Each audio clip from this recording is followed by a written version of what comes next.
Rapaz, acaba esse negócio de retrospectiva, velho. Não, aqui é só direto ao ponto. Quais são os julgados mais importantes de processo civil na prática que vão cair em 2026 e que já caíram em 2025, na minha opinião, de processo civil. Bora lá que vai ser bem rapidinho, bem bate e pronto, beleza? Eu me chamo Felipe Duque, sou professor aqui de Estratégia e Carreira Jurídica. Eu preciso que você comente aqui se você quer que a gente faça outras matérias, se esse projeto vai acabar. Eu preciso que você se inscreva no canal para você ver outros vídeos também, assim, até mandar para os amigos, né? Isso é bem interessante. Eu preciso que você também aproveite a nossa promoção. Você é aprovado do começo de ano, tá acabando e você não vai aproveitar, vai perder aí, viu? Cuidado, aí a gente... Se isso aqui é bom, assim, gratuito, imagina no pago, né? Então é mais ou menos isso que a gente faz também aqui para mostrar para você que vale a pena ser nosso aluno. Olha, primeira decisão, com certeza, meios executivos atípicos. A gente começa pelo tema 1137 do STJ, que a segunda seção estabeleceu requisitos claros para aplicar o artigo 139, inciso 4 do CPC. Para o juiz aplicar meios executivos atípicos, como o bloqueio de cartão de crédito ou como a suspensão de CNH, ele precisa cumprir 4 requisitos cumulativos. Primeiro, ponderar efetividade da execução versus menor onerosidade do executado. Segundo, aplicar de modo subsidiário, ou seja, depois de tentar os meios típicos. E terceiro, fundamentar adequadamente conforme as especificidades do caso. E quarto, observar o contraditório, proporcionalidade, razoabilidade e definir um limite temporal. A mensagem do STJ é muito clara. Meios atípicos não são a primeira opção, mas é uma ferramenta subsidiária e controlada.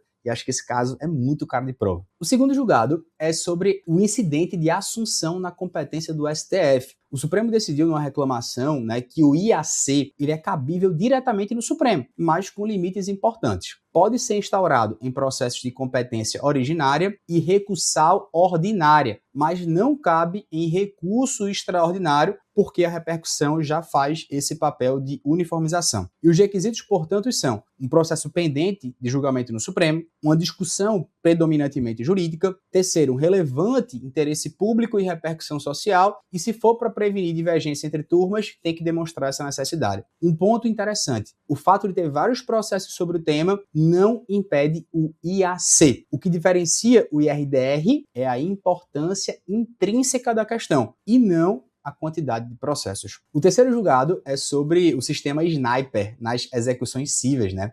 Onde isso é importante, da quarta turma do STJ, o Sniper é o Sistema Nacional de Investigação Patrimonial e ele pode ser usado em execuções cíveis sem necessidade de quebrar o sigilo bancário. O credor não precisa provar suspeita de crime. Ele pode pedir o uso do Sniper para localizar bens após tentativas frustradas pelos sistemas tradicionais. Mas atenção, o juiz deve avaliar a necessidade conforme o caso concreto, especificar quais sistemas já foram usados e também classificar como sigilosas as informações sensíveis fornecidas pelo Sniper. Ou seja, é uma ferramenta legítima para dar efetividade à execução sem automaticamente configurar quebra de sigilo bancário. O quarto julgado é sobre a coisa julgada inconstitucional nos juizados especiais. O Supremo fixou na DPF 615 um sistema importante para desconstituir a coisa julgada inconstitucional dos juizados especiais. Quando houver decisão do STF contrária ao entendimento do juizado, é possível usar uma simples petição na fase de execução no prazo equivalente ao da ação rescisória de 2 anos. Se o STF não definir efeitos temporais expressamente, a retroação da desconstituição não excede 5 anos da data da petição, que deve ser apresentada em 2 anos do trânsito em julgado da decisão do STF. E pode arguir também a inexigibilidade do título, mesmo que a decisão do STF seja anterior ou seja posterior ao trânsito em julgado, salvo preclusão. É a aplicação do artigo 535, parágrafo 5º do CPC aos microsistemas dos juizados. Isso aqui é cara de prova total, velho. O outro tema é sobre a substituição de CDA por erro na fundamentação legal. É o tema 1350 da STJ, julgada pela primeira sessão, e a tese é muito clara. Não é possível substituir ou emendar a CDA para incluir, complementar ou até modificar o fundamento legal do crédito tributário, mesmo antes da sentença de embargos. Qual a fundamentação? A inscrição em dívida ativa é um ato administrativo vinculado. A deficiência no seu fundamento legal representa um vício do lançamento e isso impede a emenda ou substituição. A CDA reflete o ato de inscrição e deve conter todos os elementos legais desde o início. Um vício substancial não pode ser corrigido por simples substituição, é o recado do STJ.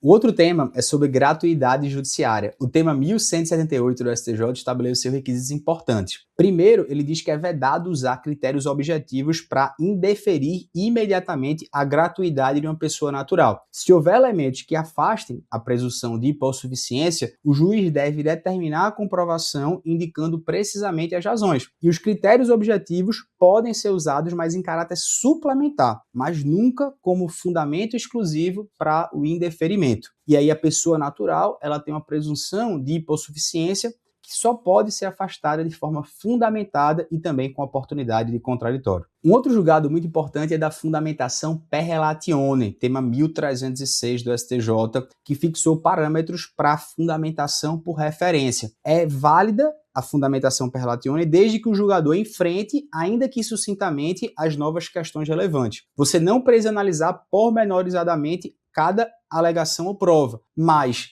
você precisa fazer um cotejo. E se no agravo interno a parte não apresenta argumento novo, aí sim ele pode reproduzir os fundamentos de decisão agravada. O parágrafo 3º do artigo 1021 do CPC não impede isso. Outro tema bem interessante é do crédito superpreferencial RPV. O STF, no tema 1156, ele decidiu que o crédito superpreferencial, ou seja, de um idoso, de uma pessoa com deficiência ou com doença grave, ele deve ser pago por precatório, salvo se o valor estiver dentro do limite de RPV. Ou seja, é inconstitucional você pagar parcialmente por RPV quando o montante total ele ultrapassa esse limite legal. Ou paga tudo por RPV, porque está no limite, ou paga tudo por precatório. Não pode fracionar para burlar a ordem de preferência. Outro tema muito interessante foi os honorários em demandas de saúde, tema 1303. Ele definiu que em demandas de saúde contra o poder público, honorários são fixados por equidade, sem aplicar o artigo 85, parágrafo 8º-A do CPC. A prestação de saúde não se transfere ao patrimônio do autor, então também não é um proveito econômico. Você aplicar um percentual sobre o valor prejudicaria, inclusive, o acesso à jurisdição e oneraria excessivamente o Estado em áreas com recursos insuficientes.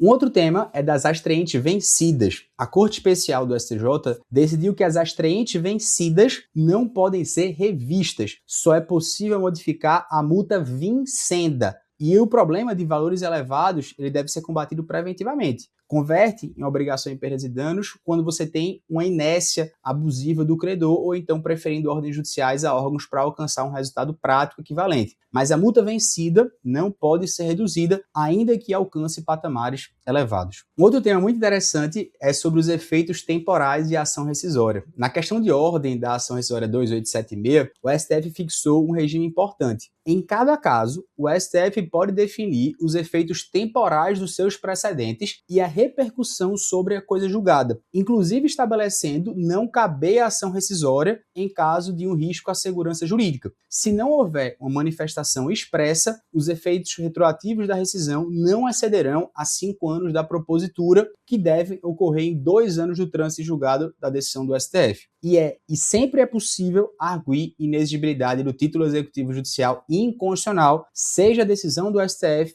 anterior ou posterior ao trânsito, salvo se houver preclusão. Queridos amigos, espero que tenham gostado aqui da retrospectiva de julgados do processo civil. Tem muito mais, mas tentei pegar os mais importantes da mascada de prova. Comenta aqui se você quer que a gente continue esse projeto.